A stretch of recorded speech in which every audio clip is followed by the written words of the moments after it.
And we're good. Hey, everybody, welcome and thank you for joining this Mississippi Legislative Recap. We're going to give a few minutes and let some more folks trickle in and join the live, but thank you all for joining. This is a part of a series that the NAACP and One Voice have been doing to keep folks engaged during this pandemic, at least the best we can, even virtually. So thank y'all all for joining on. We've got some great guests, some wonderful representatives with us today. So we'll get started here and do our legislative recap. I'm Marcus Williams. I'm the Political Action Committee co-chair for the Mississippi State Conference at NAACP. And I have the honor of being the host today. And I'll go ahead and introduce our guest. First, we have Representative Zakiya Summers. Zakiya Summers is the representative for District 68, which covers portions of Hinds and Rankin County. She was formerly an election commissioner here in Hinds County, and she was also a director of communications for the ACLU. She graduated from University of Missouri with a degree in journalism. She has 3 sons and a husband, and she lives in West Jackson. So thank you, Representative Summers, for joining us. Thank you. Glad to be here. Great. Secondly, we have Representative Porter. Daryl Porter serves as a state representative for Mississippi House District 98. Which covers parts of Pike and Walthall County. He hails from the great town of Summit, Mississippi, where he served as a town councilman. He is a graduate of University of Mississippi, my school, great school. He also went to Mississippi College School of Law. He graduated from there, and he served as president of the school student body, if I recall. He practices law here in Mississippi with Pepper and Odom. So thank you for being with us, Representative Porter. Glad to be here. Thanks for having me on. Awesome. So we had a lot going on this session. As y'all know, it was sort of a different session because obviously we were in the middle of a pandemic.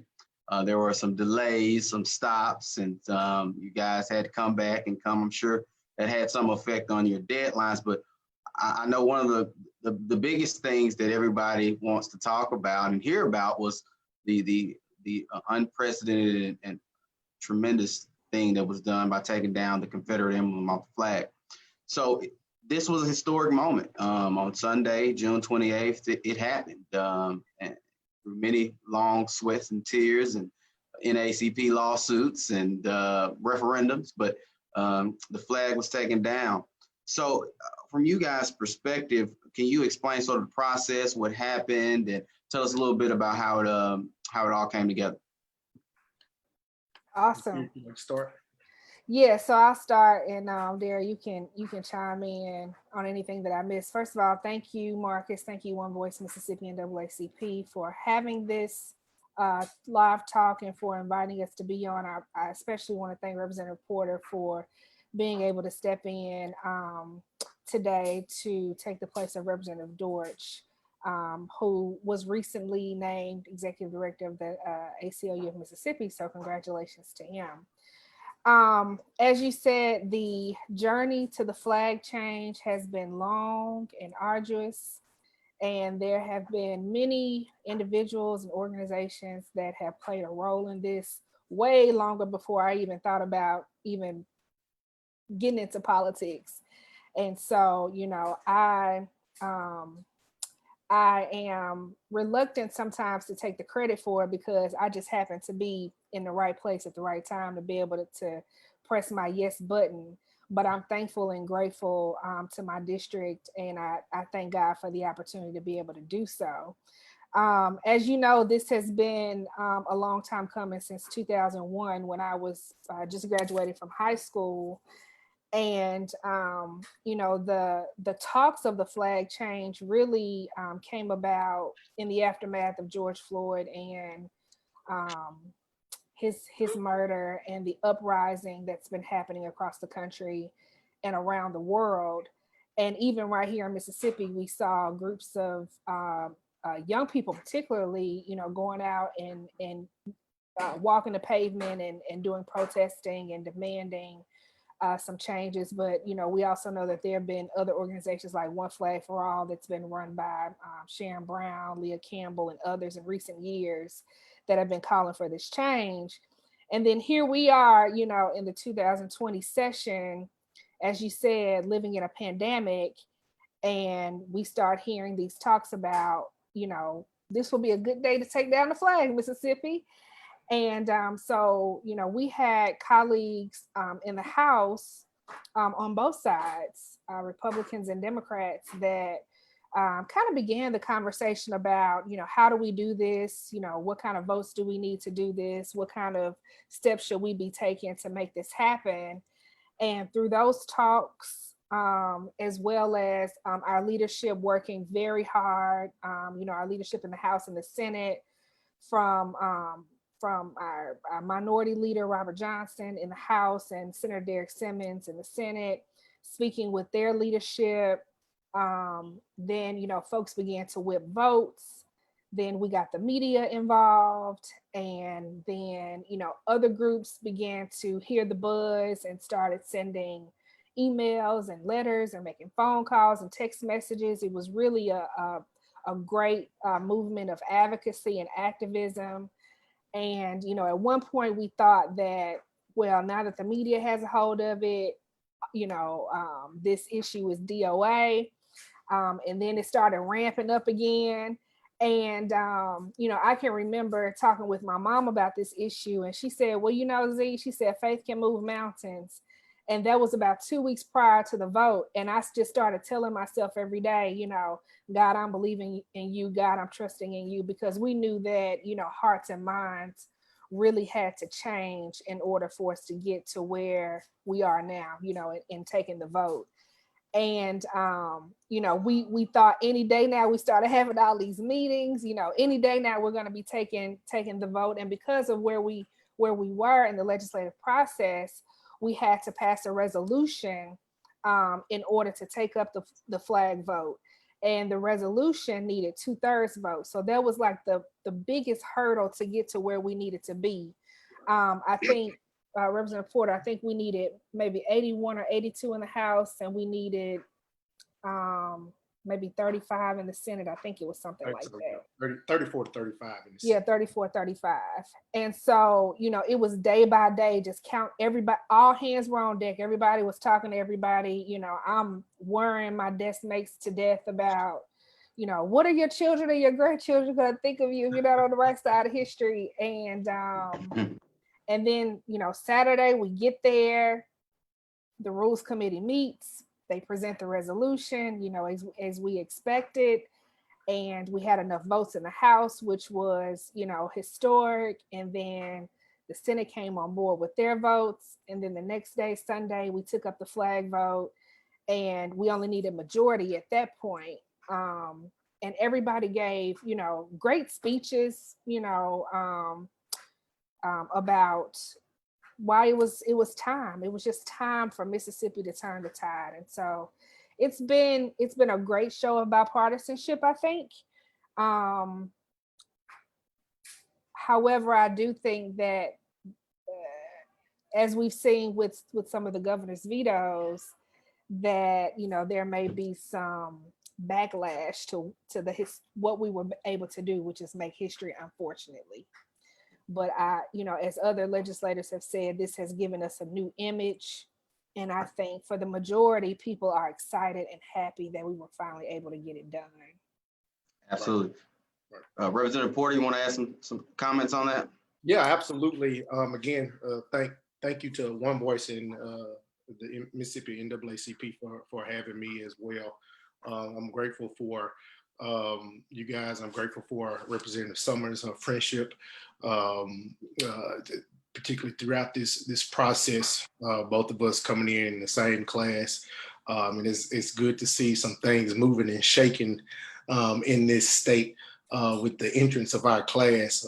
Just like she noted as well, just happened to be at the right place at the right time, coming in and seeing the progress that the state is currently making. I think what we've seen this session, although very unusual, we have seen that we are definitely stronger together. We've seen more bipartisanship legislation this session than we have probably in a very long time in this state. Obviously, with the removal of the Confederate flag and several other pieces of legislation as well. This process to remove the flag, I really can echo a lot of the things that Zakia has already, or excuse me, Representative Summers has already mentioned.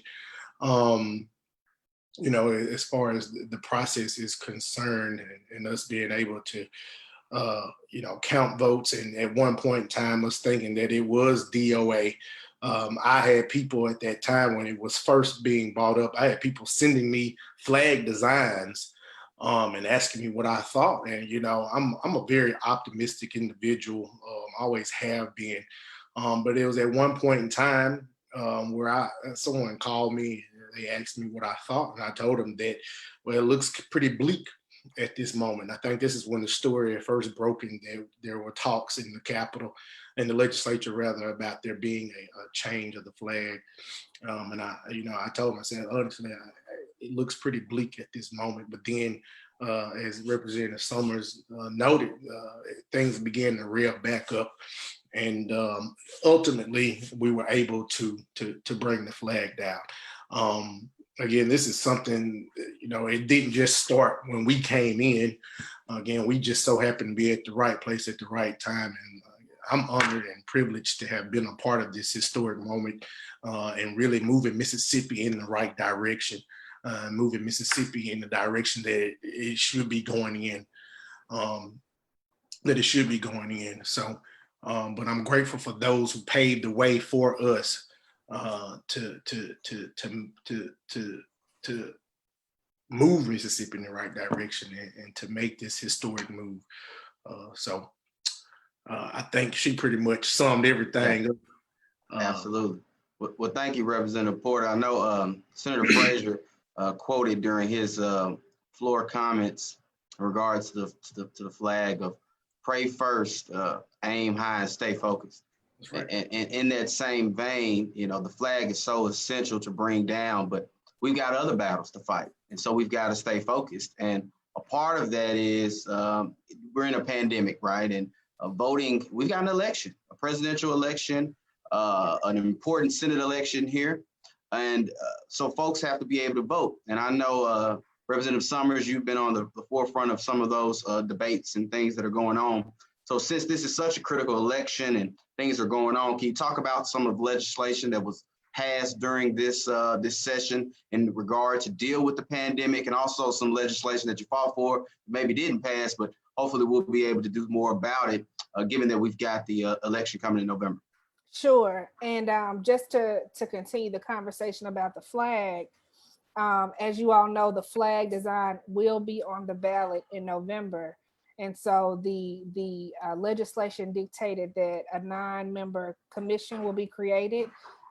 Individuals, at least 3 of those individuals must be from the Mississippi Economic Council, the Department of Archives and History, as well as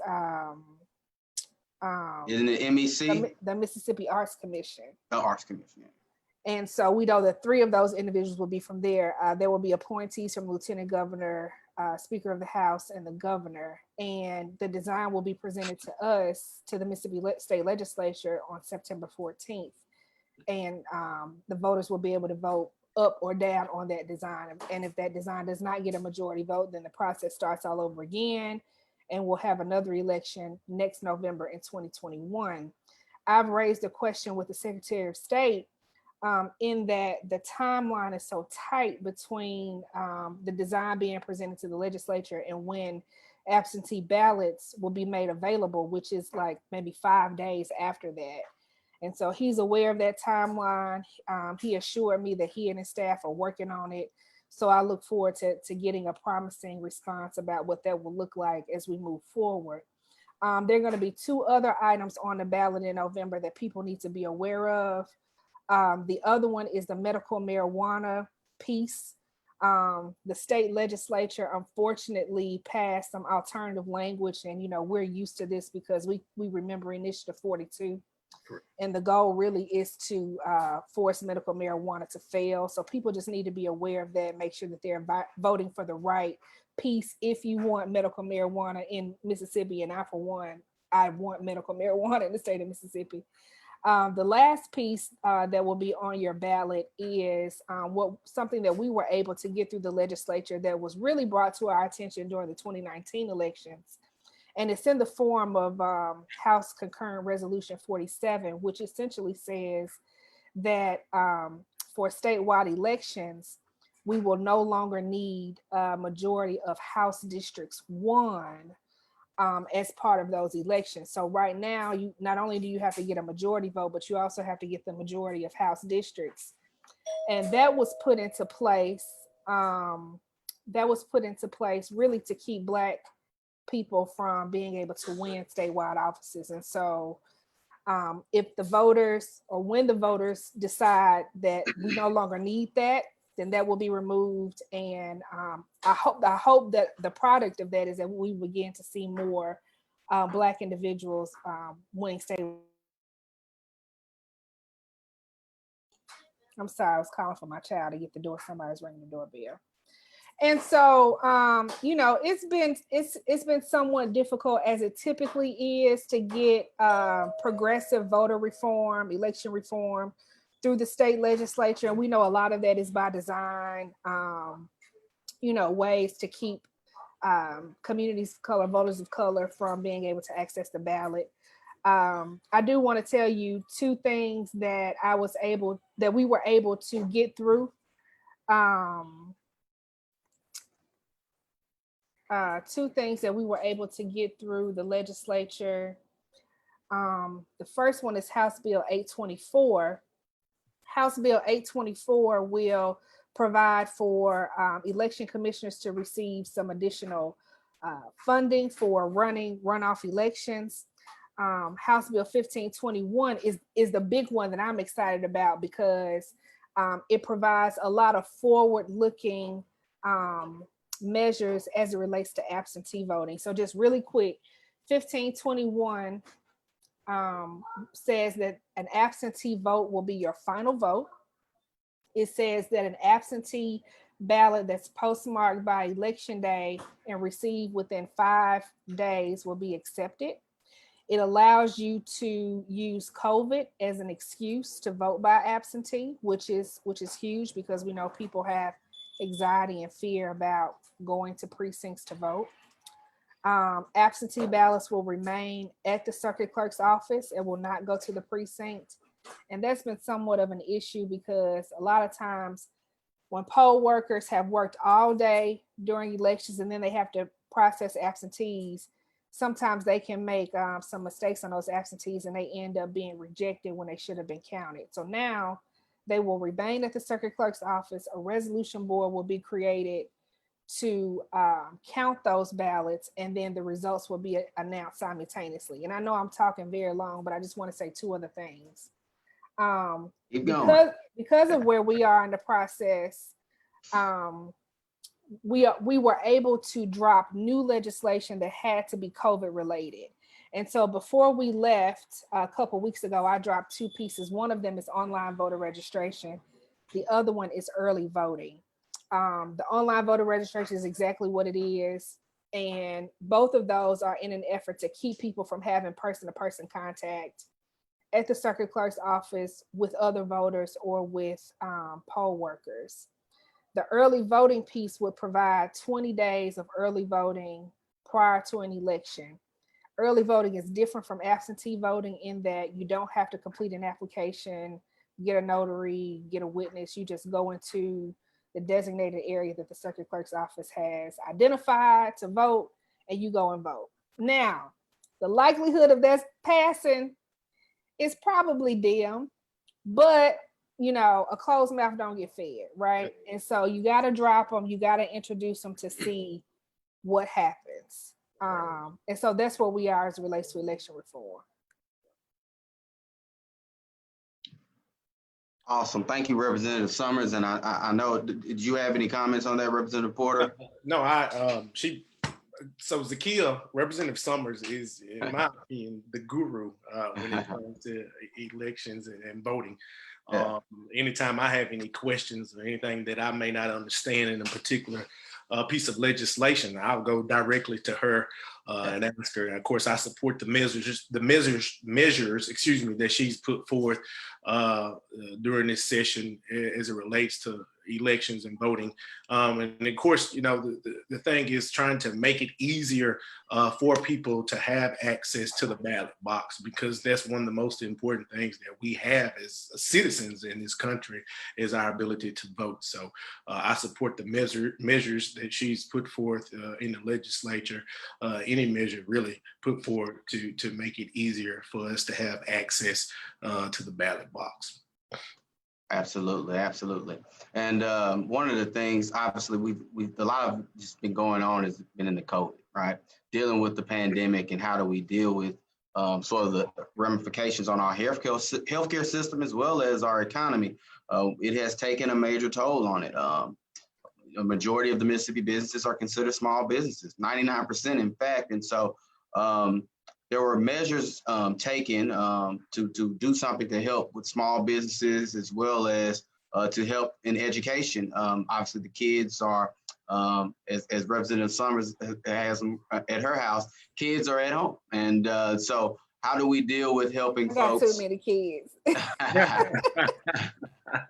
How do we help with the children that are facing issues with access to the distant learning? So if y'all want to talk a little bit about some of the things that you did or attempted to do in the legislature this time, either one of y'all can jump in first on that. Well, I guess I'll jump in and say that we passed House Bill 1788, which is the broadband expansion bill. Also the Senate Bill 3044 and 3046. House Bill 1788 provides $50 million in CARES Act funds for grants to school districts and private schools in areas without internet service that wish to negotiate access for their own students and teachers. Of course, we passed these bills in an effort to address the challenges that we face with distance learning. In Senate Bill 3044, it uses the CARES Act funds to create a $150 million grant program for the purchase of computer devices and other distance learning related expenses. 20 million of which will be distributed to school districts based upon school needs assessment responses, with the remaining funds being distributed according to average daily membership, funds that are unobligated, remaining funds distributed according to average daily membership, and funds that are unobligated on November 1st may be distributed to school districts by application. So again, we've done our work to address it, realizing that, you know, these are difficult times. These are also new times as well. Something that we've never faced, and realizing that we do have areas in this state, rural areas in this state, that do not have access to internet. So of course, our main goal is to make sure that our kids can continue learning, but do it in a safe manner. And I'm sure Representative Summers may have more to add to that. Yeah. So yeah, absolutely. So you know, as Representative Porter said, these are uncharted waters, right. You know, and we I think did well, I said the folks that are part of the education committee, particularly the chair and the vice chair on both sides, with working with MDE to try to come up with legislation and come up with the appropriate funding that comes from the CARES Act that we receive from the federal government to be able to cover distance learning as well as broadband access. You know, this money is not long lasting, of course. You know, once it's gone, it's gone. But I want to encourage those who are listening and who are watching, now that these bills, this legislation, now that they have been approved by the governor, please get in touch with your local school districts and urge them and encourage them to go ahead and they probably are already doing it, you know, but encourage them to contact MDE so they can begin the process of accessing those funds.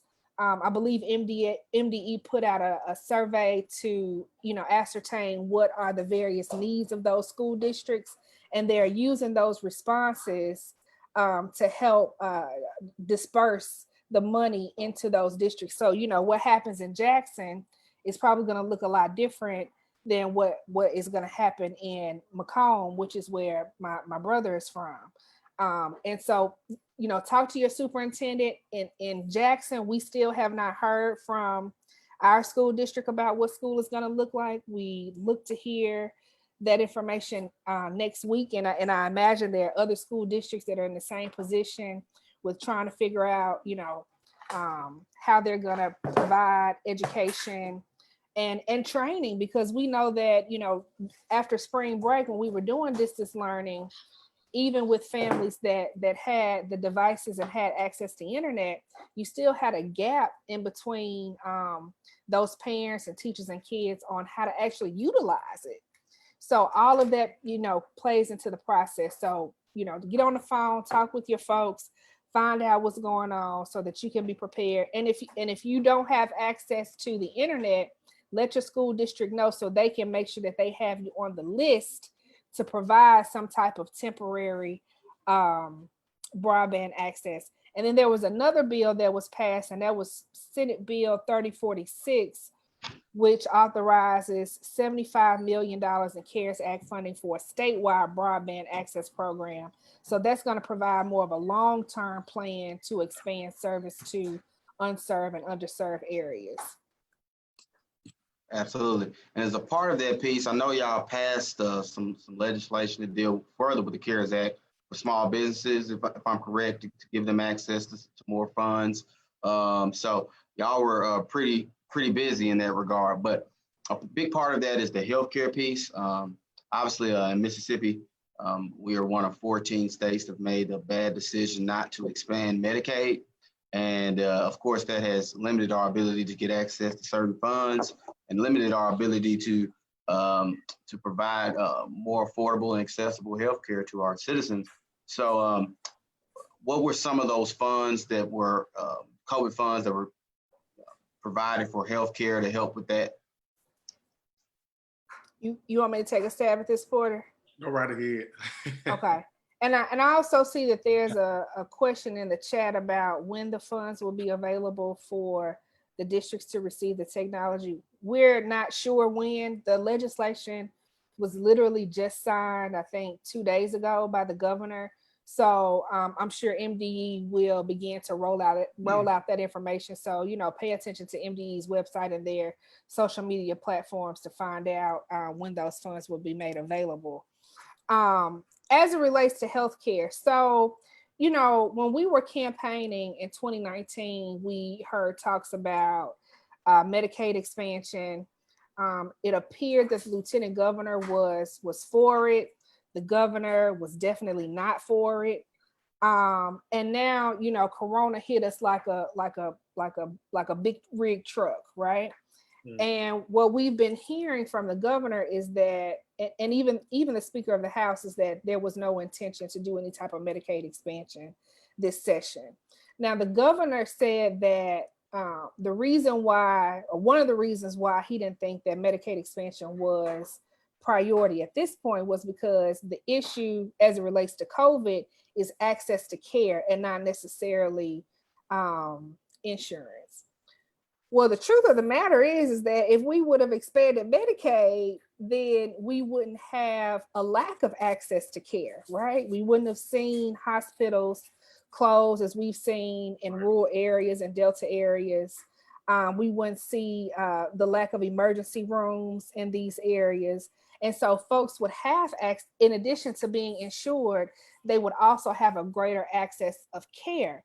COVID-19 has disproportionately impacted our community in a major way. And so, when you fail to address that, what it feels like to me is that you're saying that, you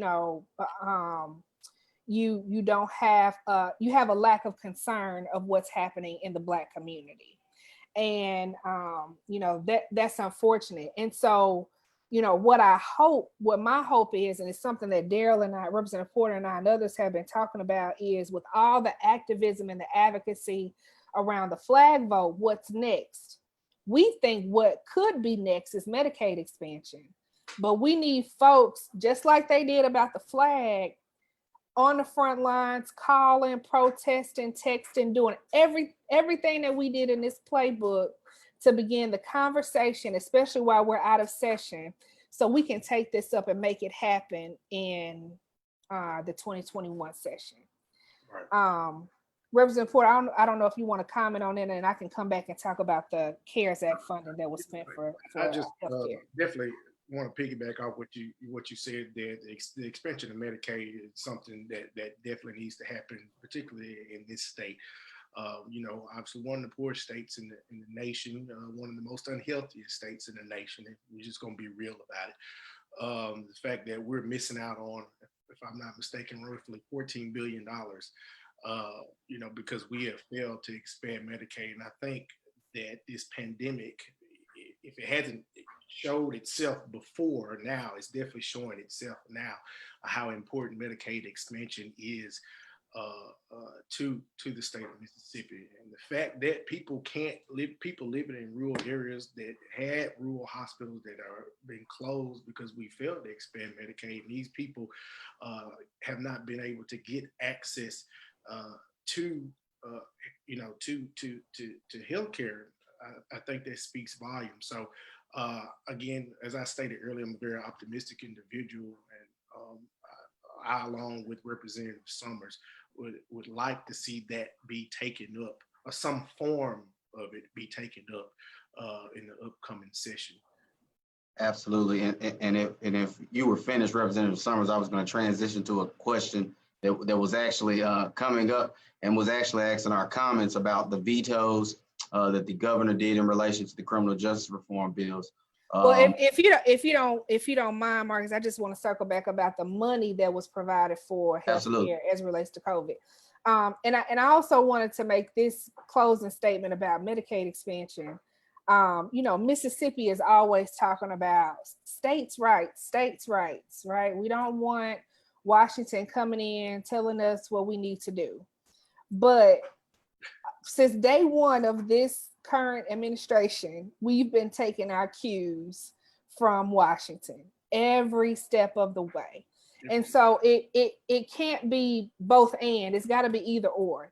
Either we're going to be for states' rights and we're going to take care of our folks like we need to, or we're going to take the help that we have been offered by the federal government to provide access to care, to provide jobs, to provide money for our infrastructure, and et cetera, and stop being so hard-headed, about what we could take advantage of to really move Mississippi in the right direction. And so I did want to let folks know that House Bill 1782, and you can read it for yourself, House Bill 1782 provides the appropriations for healthcare.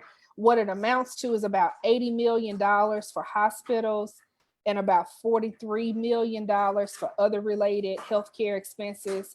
It gives a laundry list of those various entities that will receive PPE funding as a result of COVID, as well as the money that goes to those hospitals for taking care of patients that are dealing with COVID.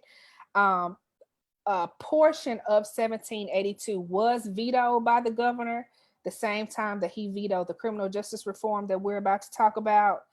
And he vetoed that because took out $2 million that was supposed to go to a hospital in Tate County that actually doesn't exist, which is understandable. And then he also took out $6 million that was supposed to go to a collaborative of federally qualified healthcare centers that were going to work on reducing health disparities in the minority community.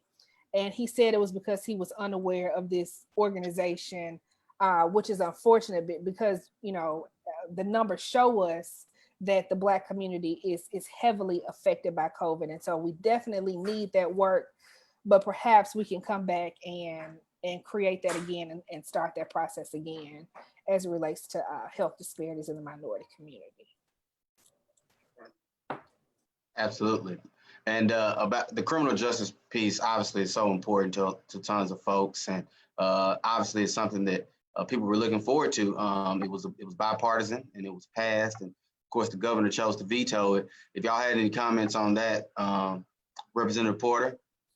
Yeah, so yesterday, I think it was, or a couple of days ago, the governor vetoed Senate Bill 2123 as well as House Bill 658. So, as you mentioned, Marcus, two, in my opinion, two really great pieces of legislation led by, supported by both parties, which is huge. Again, as I noted earlier, we see more bipartisanship during this session than I think we have in this state in a long time.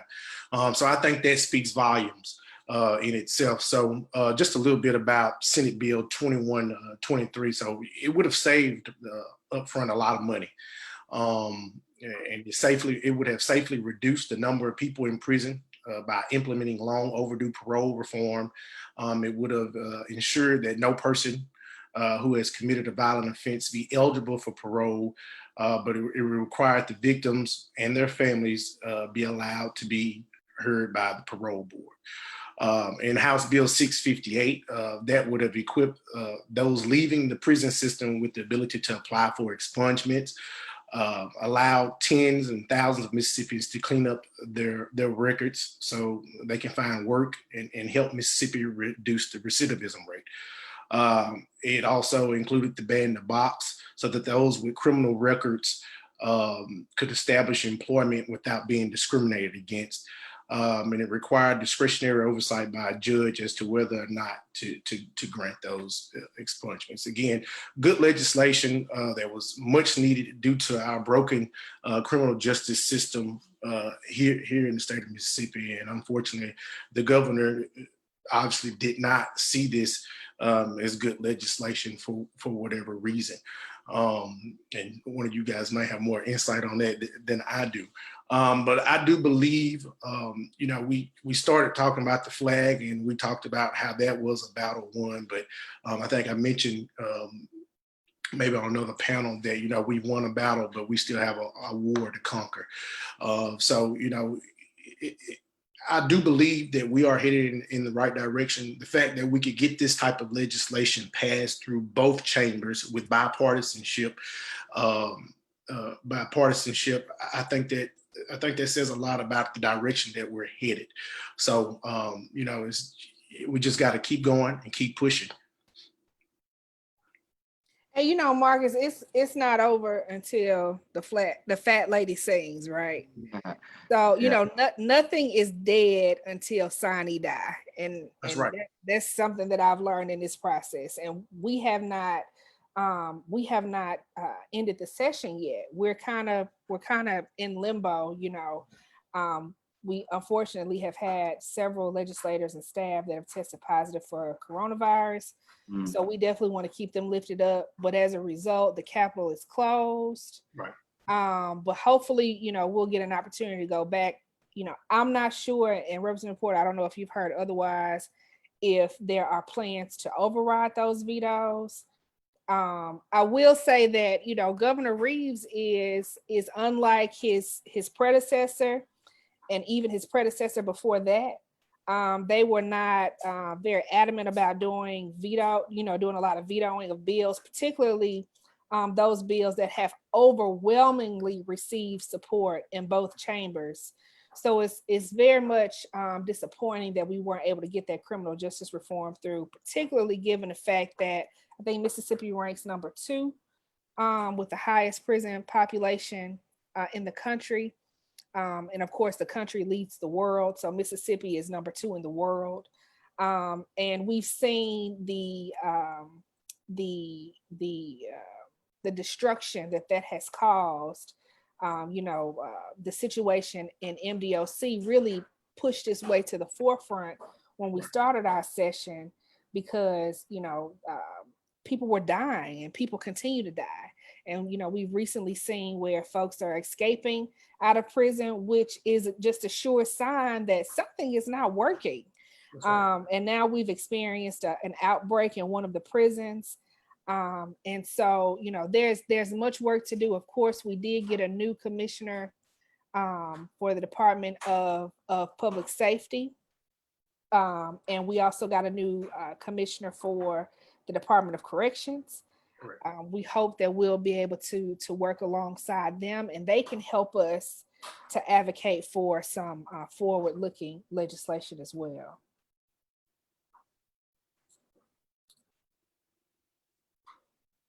We can't hear you, Marcus. Oh, I was muted. Absolutely. And so we look like we got another question about in regard to some broadband funding, about who will be eligible to gain access to that broadband funding. Are you guys aware of that? So that's a good question. I have now the legislation says that unserved and underserved areas will benefit from this funding. Well, who are those areas? Because, I got a call from a constituent who lives in Terry, Mississippi, which is South Hinds County, that doesn't have access to the internet. The neighborhood literally right around the corner from her does, but she doesn't. So, just because you live in a urban county or urban area doesn't mean that you're underserved or unserved. And so what I've been told is that MDE has a list of those areas, a list of those school districts that fall within those categories. And I've personally asked MDE for that list so that I can ensure that my folks get taken care of through this funding. But I would imagine that every district throughout the state of Mississippi is going to get a little bit of that money because, Mississippi is such a rural state in general. Representative Porter, what do you think? No, I agree with you. Again, the legislation specifies, it says underserved or unserved areas. So again, I agree that I do believe every part of the state will be receiving some of those funds to help out. Like you noted, that just because you live in an urban area does not mean that you have access to the internet. So absolutely, our job is to make sure that everyone can gain access to the internet. It looks like we got another healthcare question in regard to where is the legislature on allowing freestanding emergency departments in the rural areas. Was that a topic that was discussed in any of you guys' legislation or committees? There was a topic discussed, but I'm not sure if there was legislation that was actually passed around that. Now, there was legislation passed in the form of House Bill 94, which establishes the Mississippi Center for Rural Health Innovation. And that office is supposed to be a part of the State Department of Health. And they're supposed to come up with strategies and training and guidance and all those things to be able to provide healthcare in rural areas. And I think it's supposed to be concentrated really around telemedicine, telehealth. But I can't quite remember about the freestanding emergency rooms. Do you remember? No, I don't remember specifically a conversation, as far as legislation was concerned about that. But we can find out and follow up with you guys about that. Absolutely. And we'll take another question. It looks like Representative Summers, there was a question in regards to your mentioning of the House Bill 1521 about who will be appointed to do the registration and how will they be appointed. It seems that the question was in regard to House Bill 1521. So could you clarify in terms of the absentee part of that? Yeah, so in terms of voter registration still lies in the circuit clerk's office. That hasn't changed. And 1521 didn't change that. 1521 is essentially about absentee voting. And so absentee voting, it says that you're going to be absent from your precinct on election day. Absentee voting applications begin 60 days before an election, and then the ballots are ready 45 days prior to the election. What this legislation does is says that your absentee ballot is your final vote. So before, if you voted by absentee and then you changed your mind and you went to the precinct, you could still vote at the precinct. Well, you will no longer be able to do that. I mean, you can do it, but when you go to the precinct, they won't. They'll turn you away because you have already voted by absentee. The absentee ballots will also remain at the circuit clerk's office. A resolution board will be created to count those ballots, and those results will be announced on the night of election night. And then you can also use COVID as a reason for voting by absentee. You know, we tried really hard to get no excuse absentee voting. I introduced an amendment to another elections bill that would have provided for that, and actually was able to get a few Republicans to vote with us. Because, you know, my perspective is you don't need to give the government a reason to why you're going to be absent. I'm going to be absent. Now that's it. Now give me more people voting, not less. Yeah, give me my vote. I ain't got to tell you all my business like that. But, you know, we weren't able to get that amendment through. So we still have excuse absentee voting. And if folks have other questions about absentee voting, I don't want to belabor the point. They can hit me up on Facebook or Twitter or Instagram, and I can tell you more about that process. Absolutely. Thank you. And we'll take one last question. This question seems to be about the budget and what will happen to teachers' salary since the expense for COVID-19 is drawn a lot from the state's budget. I know this year when you guys passed the budget, there was some issues.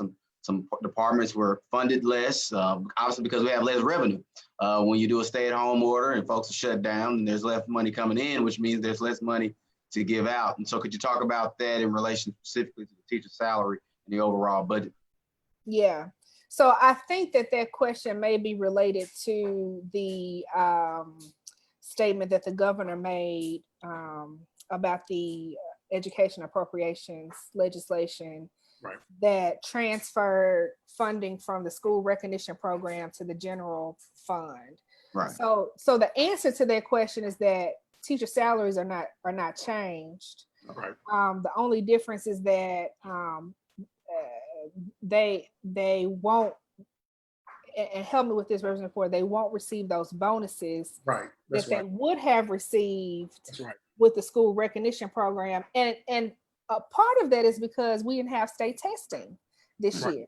So state testing determines what your school grade is. And the school recognition program said that if your school went up a grade, then you got a little extra money on the back end, and it actually comes 2 years later. But that was actually fully explained to the legislature. I know the governor kind of felt some type of way about it. And honestly, you know, me and Porter talked about this. You know, there was all this talk about we need a teacher pay raise when we were campaigning, and everybody was saying we're going to get a teacher pay raise, and we fixed the deficit on the very first bill that we passed of the session. Exactly. But you know, who knew that Corona was going to come in and literally take the bottom from up under us? Right. So I think that school districts and teachers, and they do a heck of a job with the resources that we're able to give them. But I honestly think that they understand where we are in this process, and they understand what we were forced to do, not something that we wanted to do, right, but what we were forced to do as a result of the pandemic. Right. And I think it's really important to note, first thing, you know, that Representative Summers says that your salaries, teacher salaries, will not be affected. You know, it's unfortunate that we won't be able to provide those bonuses for the reasons that she stated, but it's also very important to note, just, you know, so everyone knows that their salaries will not be affected. Absolutely. And that'll be the last question we take. But if you guys want to give some final thoughts before we wrap up, just on your experience this session and some your just final thoughts on it. You want to go first, Porter, or you want me to go? Ladies first, always. Well, I want to remind people that the backtobusinessms.org website is still up and popping. If you have a small business that was affected by COVID-19, apply for those funds. I was able to get some information from the Mississippi Development Authority about what applications have looked like so far. There have been a little over 17,000 applications submitted. That accounts for about 5,000 minority-owned businesses. So I'm very proud of the work we were able to do with getting money from CARES funding for small businesses, particularly the money that we were able to get set aside for minority-owned businesses. And thanks to our leadership for negotiating that. So the money is there. Just apply for it. It's there. Apply for it. See what happens. If you don't get it, it's not because you didn't ask or you didn't apply for it. That's first thing. Right. Second thing is, please respond to the census. Please respond to the census. Hinds County is looking at about a 59% response rate. We got too many Black people in Hinds County. We cannot afford to not take advantage of federal funding. And we need the federal funding based on how we respond to the census. So please do that. If you're not registered, get registered. Make sure that your family, your friends, your church members and colleagues are registered. We need everybody to turn out. All the work that we do to expand access does not diminish that we still don't need in-person voting. We absolutely need in-person voting. So if you feel comfortable about going to the precinct, do that on election day. If you don't, vote by absentee. Y'all just stay healthy, take your vitamins. If you feel like you've been exposed, get tested. Wear a mask. Wear a mask, wash your hands, social distance, all that stuff. Porter, we were telling our people at the Capitol, wear your doggone mask. They wouldn't. And now, we see the results of that, right? And so it's very important that you do that. And so thank you, Marcus. Thank you, One Voice. Thank you, Mississippi NAACP. Thank you, Representative Porter. It's been an enjoyable hour. Thank you very much. Representative Porter, do you have anything to add? It's hard going behind such an exceptional person like Representative Summers, but definitely I'd like everyone to take note of everything that she said. The Back to Business program that that the legislature did work real hard on to get through to help our citizens. I too am very proud of the leadership and the work that we have done this session. Again, we hadn't completed the session yet. Make sure that you fill out your census. Make sure that you all are registered to vote. We have an extremely, and I cannot stress this enough, extremely important election coming up in November. Definitely, we got to choose a new president for the country, particularly here in the state of Mississippi. We have a very, very great candidate, Senate candidate, Secretary Mike Espy, that'll be on the ballot. So again, take all that, write it down. Make sure you Judge remember Westbrooks. Judge Latrice Westbrooks as well, Yeah. for the state Supreme Court. A lot of other really great candidates that we need to take note of and be prepared to support in this November election. Again, I want to echo what Representative Summers said as well. Please, guys, be aware. The virus is not gone. It's definitely a real thing. It's not a hoax, as some people may be saying. It's a real thing, and we can attest to it from being in the state legislature. I want you guys to continue to keep us lifted in prayer. Continue to keep in our colleagues that have been affected by the virus. Keep them lifted in prayer as well. Marcus, I want to thank One Voice Mississippi NAACP for having me on as well. I thoroughly enjoyed the hour. It went by really quick. As always, it's great to be on a panel with Representative Summers. And I'm just grateful for the opportunity, guys. Well, thank you so much. Thank you, Representative Porter. Thank you, Representative Summers. Again, thank you to One Voice and Mississippi NAACP. I'm Marcus Williams, Political Action Committee co-chair, and I was glad to be able to moderate and thank everyone for joining. I hope it was very informative. The Mississippi NAACP and One Voice has been hosting these type of virtual events to stay engaged and keep folks informed during this pandemic time. So look for more This is only part one, and we've got more coming. So thank everyone, and you have a good evening. All right.